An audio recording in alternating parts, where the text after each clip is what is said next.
Аманкүл Серикбаевна, фамилиям Жантаева. Ұжымдағы қыздарға 2 күннен бері мастер-класс өткізіп жатырмын. Кеше 2-ші күні қанша 6 қыз отырдық. 6 нұқыл бәрдігі да хас шеберлер осылар. Мінекей қолдарындағы істеген заттары, кәніки көтер. Кеше үйрендік, бүгін істеп келдік осына. Мына кісілер не істеді, бұл кісілер де шашақтар. Рахмет. Мінекей. Кеше бұлар қоқан түйіс, шаян түйіс, шашақ істеуді игеріп, бүгін енді бұлар бау тоқып жатыр. 3 таспа, 5 таспа, 7 таспа, 3 таспа, 5 таспаны барлық істеді, мыналардың бәрі істеді. Мына жерде Нұргүл енді 7 таспа, ең күрделі 7 таспа менен, мінекей, мынау қамшы өрім деп аталады. Бір жағынан жаңағы бұны әшекей бұйымдарға да пайдалануға болады. 2 шашақ, 2 жағына шашақ ілсе, мойынға мынау сияқты бұл іліп жасай беруге де болады. Мінекей, 2 шетіне шашақ істесе, мынандай бола қалады. 2 шетіне шашақ байласа болды. Осы қыздарға кешеден бері, 2 күннен бері, кеше отырып істеп еді, бүгін барлығы жатыр істеп жатыр. Қайдан келдіңіз? Ойынына істеп қойды. Аманкүл апам үйретті кеше осының бәрін. Сонымен түнімен отырып ұйықтамай істеп келдік. Міне 8 үстік. Менің есімім Манар. Сонымен Аманкүл ападан үйрендік кеше. Аманкүл апа үйретті. Сөйтіп түнімен отырып, міне 3 қыз осы 8 мынандайды істеп келдік. Қайпыназар қызы. Мен негізі түгілемді оқитын едім. Мен қазір мына жаңағы шашақ.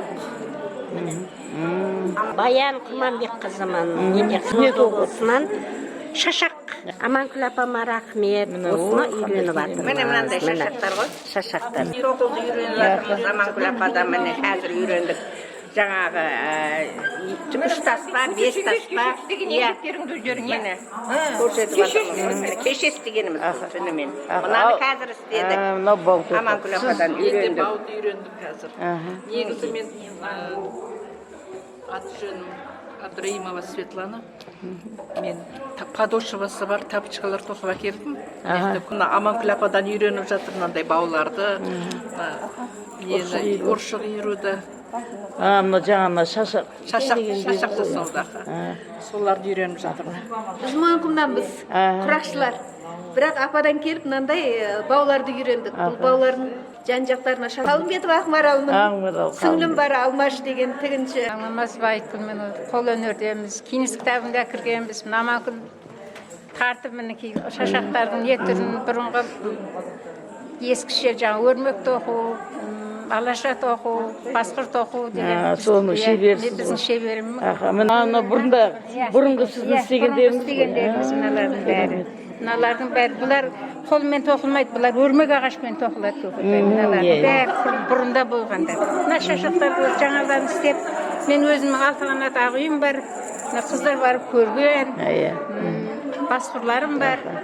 Енді мыналар солар ескергені қайтадан жаңартып отыр. Бұрынғы кезде ұшына немен түйін киеді екен ғой, Бердіхан деген мырзадан көрдім, мынандай жүннен жасайды екен. Қазір енді заманауи мынандай моншақпен жасайтын болды. 21-ші ғасыр болып. Аха, 21-ші. Бәрін біз қазір станокпен тоқиды. Біздер қолымызменен өрмек. Мынаның бәрі таза жүннен. Қолдан тоқылғандар ғой мынаның бәрі. Мына неге қойғаным барлығы негізінде терме бау. Баудың 3 түрі бар. Шалма бау. Бүгін мастер-класс беріп өткізіп отырғаным шалма бау. 3 таспа, 5 таспа, 7 таспа менен. Содан кейін өрме бау бар. Мына жерде тұрған өрме баудан мынау бар. Өрме баудан. Содан кейін мыналар өрме бау, мінекей. Мына өрме бау. Мына шашақ баулар, әшекейлер, қажекеге неге қадалатындар, бұлардың барлығы өрме бау менен істелген. Менің мына жерінде өлеулі тұр өрме бау.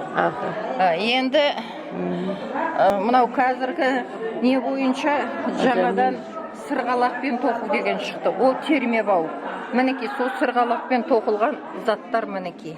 Сырғалақпен тоқылған. Бұның 2 беті де әдемі. Қай жағын ұстайым десе, сол жағын ұстайды. Міне, сырғалақпенен мынау тоқылған сырғалақпенен, мынау сырғалақпен тоқылған, мынау сырғалақ. Бұл заттар сырғалақпен тоқылған. Содан кейін бердомен тоқылған. Тоқылған мынау екеу. Бердо ағашыменен тоқылған мынау екеуі. Бұлар кәдімгі термебау, мынандай станокқа тоқыған сияқты, мынау апаларың басқұрды тоқыған сияқты, солай қылып айналдыра құраттағын теріп тоқиды. Бұл термебау. Осы баулар менің істегенім. Мынау істегенім ұзын, шашақ бау, міне. Бір басы мынау болса, міне жерде оратылып тұрып, былайынан былай келіп түсіп тұр. Негізінде бұл есік бау, есік келінеді. Есіктің жоғарғы жағына ілінеді де, былай үшбұрыштанып келіп, екі қабырғасына, есіктің сонан кейін ортасына тұмар ретінде мынаны ілеміз, мінекей. Ортасына бұрышқа. Мынау өрме бау. Мынау өрілген өрме бау. 4 жіппенен 2 қабаттап. Мынау асықты байлағанымыз. Бұл да өрме бау. 4 жіппенен, бірақ жіптері жалаң қабат. Шаңырағың биік болсын деп. Екі босаған берік болсын деп. Екі жағындағы мынау шашақ. Мынау кәржіліктің өзі үйдегілерді бәле жаладан, жаман көзден, тіл көзден сақтайды. Кәржілік үйге құт береке әкеледі. Үйге мысалға қонақ келген кезінде алдына, құданың алдына, бөтен адамның алдына кәржілік қойылмайды. Жақын адамға сол үйдің үлкен иесіне беріледі. Жілік етін жеп, сүйегін лақтырмай, шаппай, аяқ асты қылмай, жаңағы шарбаққа бір жерлер келіп қояды. Бұл жаңағы үйді қоритұғын. Сонан кейін мынау 4 құбылаң берік болсын деп, 4 құбылаң тең болсын деп, мінекей 4 асық. Әрқашанда асығың алшысынан түссін. Ісің оңға бассын деп, мінекей алшысына мынау 4 асық. Бауырымсың балам. Ең бірінші істегенім, мынау екінші істегенім.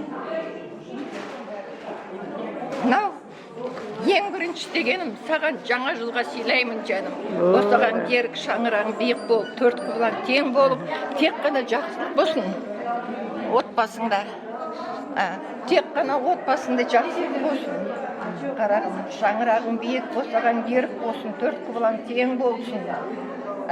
Үйіңді мынау кәріжілік әттеңнің қолынан еңбектеніп отырып істегенім, бәле жаладан, жаман адамнан, ұры қарыдан сақтап, өсіп, өніп, есігінен төріне дейін асық шашылсын. Рахмет. Аумин, Рахмет, керемет. Таубазарова Алмаш, Шолпанқұл қызы, Мойынқұмнан келдім. Мына көрмеге қыздармен бірге қатысып жатырмын. Мына жерде менің жұмыстарым, мынау жастықтарым.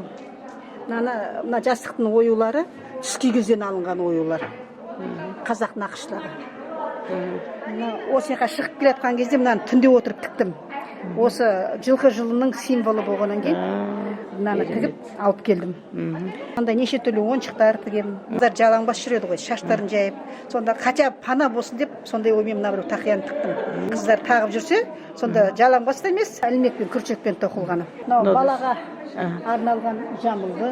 Бұның бетіндегі узорлардың да мағынасы бар ғой. Аха, бұл бәрі 4 құбыламыз түгіл болсын, бала шағамыз өсіп өнсін, өссін, көбейсін, жан-жаққа тарасын деп, сондай оймен балаға, ұл балаға арнап, жамылғын тігіптім. Мынау бұл астында сумка болған. Оны кейіннен өзіме ыңғайлап, рюкзакқа балып, жүрген жерден ыңғайла. Майда-майда құрақпен құралып тігілген. Мынау туындымыз қазақтың салт дәстүрі өміріне арналып істелінген. Суреттер бар. Аха, ішінде қазақтың салт дәстүрінен суреттер бар өмірінен. Біздің өміріміз кигіз үйден басталған, кигіз үй ортасында қойғаным сол кигіз үйді. Кигіз үйдің өзі әшейін кигіз үй емес, ою өрнектелінен майда-майда оюлармен жасалған. Соң 4 құбыламыз түгіл болсын, өміріміз кішкентай нәрседен болса да құралсын деп мыналарды салдым. Мынау өмір ағашы. Міне тырнақтаяқ, тырнақтаяқ. Сондай өмірі. Мынау тұмарымыз біздің. Сондай немен майда-майда. Сонда негізінде құрақ өнерінің бір жақсы жері, бір кішкентай қылпыда қалмайды ғой, барлығы іске жарайды. Бірінен қалған бірін тігіледі. Мынау тырна дейміз ба, кейлер тышқанның ізі дейді. Мынау жаңағы бөртпелер, бұлар біздің артымызда келатқан, өсіп келатқан немерелеріміз. Мынау артымызда қалған бірінші, екінші поколениеміз ғой, ұрпағымыз қалғатқан, өсіп келе жатқан. Соларды белгісі. Аха, мынау өмір толқыны, өміріміздің толқыны. Әділеп ақшыл немен істедім, ашық болсын, жарқын болсын өміріміз деген оймен. Керемет, мағынасы керемет екен. Мира Уәлиханнан Алматыдағы шебер қыздан алған сабағым, соның сабағынан тігіп шыққан бірінші жұмысым. Бұны да сырып тіккем. Сырып, мынаны өзім сырып, сөйтіп тіккем. Мына сырт жағынан кішкене көрінеді, сырып тігілген. Керемет. Мынау паноны шитье по бумаге дейді. Бұны енді шетелдіктер тігеді көбінесе. Қағазға салып, сызып, сол қағаздың үстімен тігеді мынаны. Майда-майданы бәрін осындай қағазбен тігіледі. Мынау шоқ гүл ғой. Мына жерде. Мына шөп, асты шөптен шығып тұрған шоқ гүл. Осыны өзінің тәсілі бөлек мұның кейінді. Қағазбен тігетін. Мынау да жаңағы шетелдің әдісімен қағазға. Нью-Йорк Beautiful дейді. Красавица Нью-Йорка. Соны тігіп шықтым. Мұнда қолмен сырып шықтым. Мен Қалымбетова Ақмарал, Мойынқұм ауданының тұрғынымын. 42 жыл ұстаздық жұмыспен айналысып отырып, сызу сурет пәнінен қолөнерден сабақ беріп пенсияға шықтым. Пенсияға шыққаннан кейін осы жұмысымды ары қарай жалғастыра отырып, аламан құрағына қатысып, әдемі көрпелер жасап, үш аламанға қатыстық. Олардың Мынада сол аламан. аламан құрақта Алматы қаласында 660 келіншек жасап барып, әлемдік рекордқа кірдік. Мына аламан құрақта неге Астана қаласында барып, осындай құрақпен 450 келіншек Гиннес рекордтар кітабына кірдік. Оны кім басқарды бұны, аламан құрақ? Бұл құрақты Нұргүл апайымыз жаңағы ұйымдастырды, келіншектерді соқсын құрағымен істедік. Осы тәсілдерді үйреніп алғаннан кейін біз мынандай көпшіктер жасап сатылымға шығарып жатырмыз. Мынау шаңырақ көпшігі. Мен Тоқыбаева Гүлмира. Ал енді мынау мен жүнден жасалған өнерімді тамашалаңыздар. Осының жүннен басылған құрғақ, барлығы аралас техника. Мынау көне тарас, мынау современный қала. Қазіргі қала барлығы кестеленіп, үстінен басылып өтілген. Керемет. Мыналарды қараңыз, мен мынандай мешковинаға жасадым да, бұл енді киімге іліп қойса болады, артқа, курткаға, болмаса джинсовый нелерге су. Мынау 3D. Мынау жаңа Климттің. Густав Климттің несі, поцелуй, Керемет жұмыстар. Бұны майданені киімге де жапсыру. Это миниатюра қылып, әр басқа бір маталарға салып көрген, қалай болады екен. Мынау да сіздің жұмыстарыңыз ғой.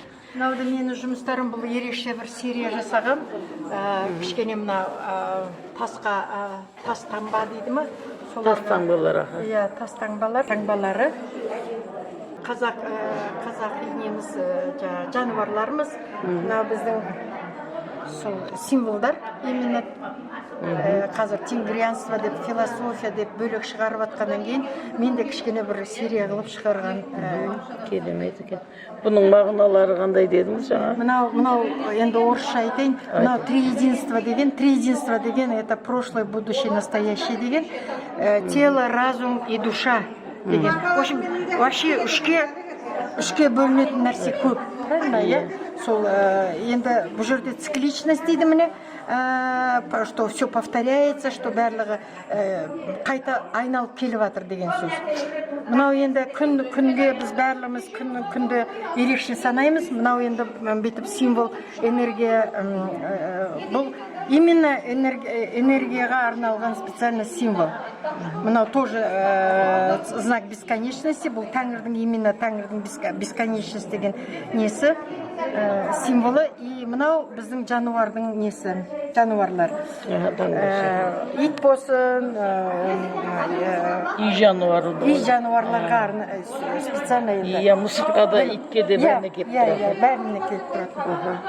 Мыналарды сондай жұмыс. Мынау, иә, алтын далам, енді көремін өзіміздің енді танып тұрған шашыстар, мынау аспан, мынау жер, мынау біздің ұлан ғасыр жеріміз, Қазақстан кең даласы. Рахмет.